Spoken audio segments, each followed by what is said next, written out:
Up until 18, I had been doing YouTube pretty religiously, but I was making no money. Like, this is kind of the turning point was when I graduated from high school. And my whole life, I was like, I want to be making enough money by the time I graduated to do this full time.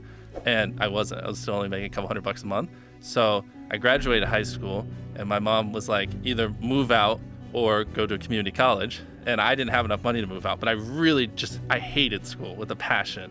But she forced me to go to community college, and that was the worst thing ever. Like, that made me hate life. Like, borderline suicidal. I just can't stand like having to just sit there and listen to this dumb stuff and listen to some teacher read out a book. So what I did was I would act like I was going to community college, but I would just work on videos in my car and edit and stuff like that. I had straight zeros. And so now the clock had started because once my mom found out, I was screwed. Were you aware of that? Like, that you're running a risk? Yeah, exactly. Yeah. And so I would act like I was going to college that whole time, but I wasn't. And I didn't have enough money to move out. And that was kind of when I was just like 15 hours a day, all in. I was like, I'm fucked if this doesn't work.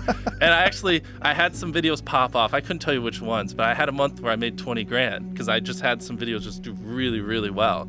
And then I came home and I was like, yeah, I haven't been going to college, and I moved out the next day. My mom almost had a heart attack because she didn't understand YouTube or anything back then, and she was like, man, this guy's gonna work at McDonald's. I wasted all this time. Like, I invested 18 years, and this is what I get. And so, how does she feel now? Oh, she's great. Is she like she's flabbergasted? Beyond happy. Yeah, she loves it. You know, put her in front of her friends. She loves talking about it. She's I always knew little Jimmy was gonna be a success. No, she doesn't try to hide it. We would fight all the time. Even in high school, like, you know, I never once studied. I literally wouldn't even take my books home. Like, I legit don't think I studied once all of high school at my house. And so we would fight a lot. I didn't have the best grades, and so I would just make videos, and she didn't understand it, especially because back then it was just a whole different world. Like, there wasn't really a thing as a full-time YouTuber and stuff.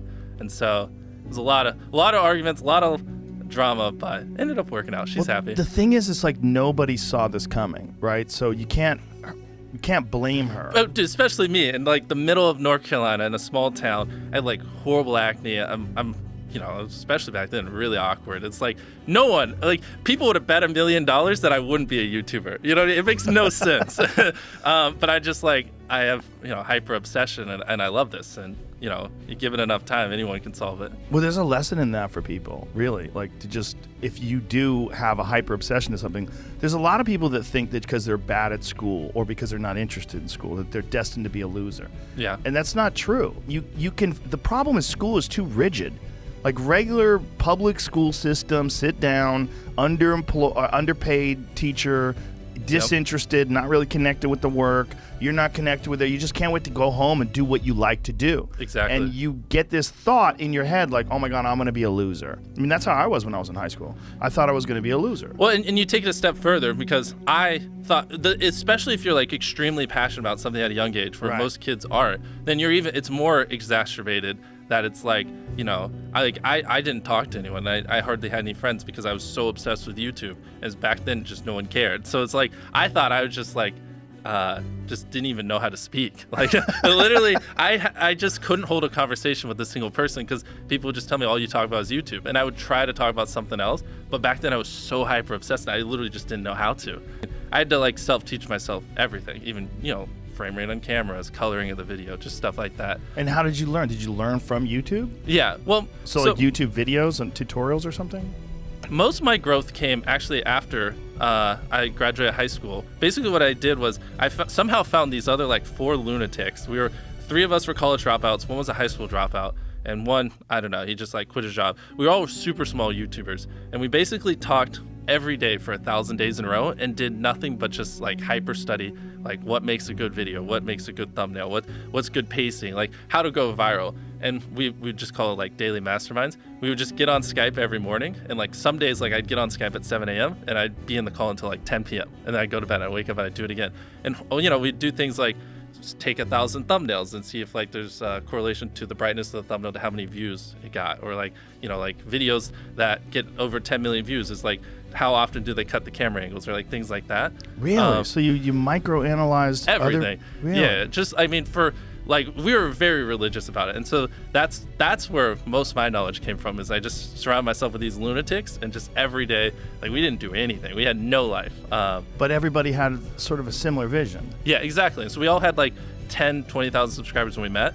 And by the time we stopped talking, we all had millions of subscribers. And we all hit 1 million subscribers like within a month. It's crazy. Because it's like, if you envision a world where you're trying to be great at something, and it's just like you learning and fucking up and then learning from your mistakes. Also, mistake, you mess up, you learn from your mistake. You in 2 years, might have learned from 20 mistakes. Or if you have like 4 other people who are also messing up, and when they learn from their mistake, they teach you what they learn. Stuff like that. Hypothetically, you 2 years down the road have learned like 5 times more of the amount of stuff. So it just like helps you grow exponentially way quicker, if that makes any sense. It does. It does. So but it's interesting that you thought about it that way in sort of a systematic approach. Like exactly. So it's not dumb luck.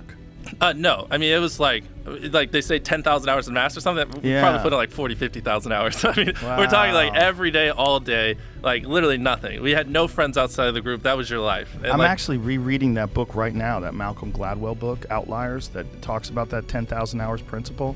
It totally applies to what you did. 100%. I mean, like it sounds like you were just all day, every day, and which makes sense. And what do you have now? 90 million subscribers? Well, we across everything, we're closing in on 200 million subscribers. Jesus! Yeah. How many employees then? I mean, across everything, over 100. I don't know. It's been wow. Yeah. And what are you, 23? Yeah. That's crazy. Yeah, it's wild. I think I just had the blessing of finding what I loved at a young age. So like, because to get to this level, it takes, a decade. Most people don't find what they love till their young 20s. So they'd be where I'm at in their 30s. Yeah. I just lucked out and found it when I was really young. It's that, but it's also your vision. The fact, one of the things that I was really impressed by when I started looking into you after my daughter introduced me is that you invest so much money into all the the show. money I make. I don't. Why do I need money? So you don't like go crazy? You don't have a Ferrari or anything nuts? No. I think living your life chasing like a nicer and nicer car and a bigger and bigger box to live in is kind of like a dumb way to go about life. Yeah. Yeah. So I actually, funny enough, I lived in like a super below average home, and I kind of learned why famous people don't live in below average homes, because someone broke in, stole everything I owned. So I had to get a little nicer house for security reasons. But before I was robbed, I mean, like my place was like a little duplex, $700 a month. You get a roommate, it's $360 split. Right. Yeah, and just drive a normal car. Well, now I drive a Tesla just because of the getting off of gas and stuff like that. But yeah. So you don't go crazy at all with cash? No. You don't? No. I really try not to. I think that's like just a bad way to go about life.